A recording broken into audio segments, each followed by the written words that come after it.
Hey guys, Kelsey Herber here with a brand new series called Enough.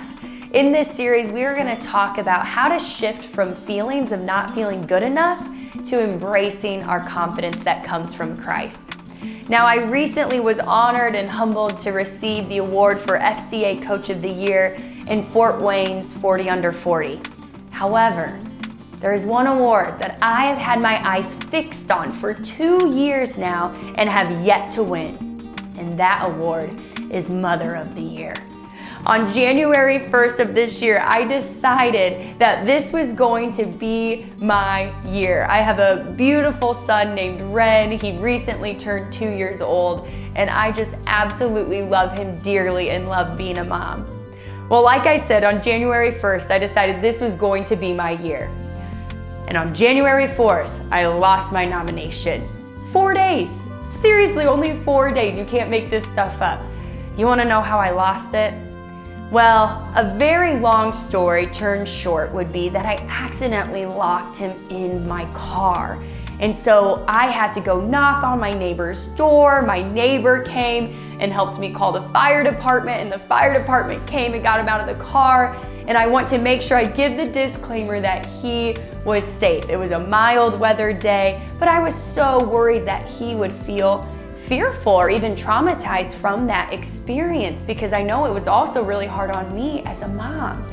Well, the good news is that Ren has seemed to not be affected by that at all. And more so, I think it's been me that's been affected. And my neighbor showed up for me that day in such a beautiful way, and I want to unpack that in a later episode.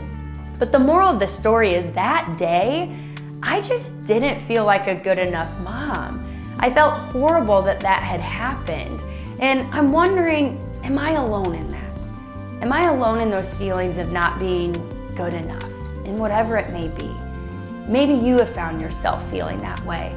And in this series, I want to talk about how we can embrace confidence through Christ in the presence of those feelings of not being good enough. Now, if you're someone listening to this and you're thinking, I don't feel like I really struggle with that, that's great.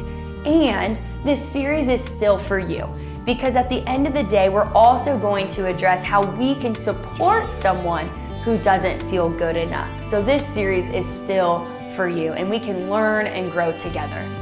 So, a couple questions that I want you to discuss this week. 1, on a scale of 1 to 10, 1 being not confident at all, and 10 being extremely confident, where would you put yourself on that confidence scale? And number 2, I want you to fill in the blank. Sometimes I have feelings that I am not a good enough blank, or I am not blank enough. I want you to fill in that blank this week. My challenge for you this week is to think about someone in your life who may struggle with these feelings of not being good enough. And I want you to invite them to watch and participate in this series with you so that you can go on that journey together. I believe confidence is something that can be trained and developed and grown in beautiful ways if we're intentional with it. And we get to do that together.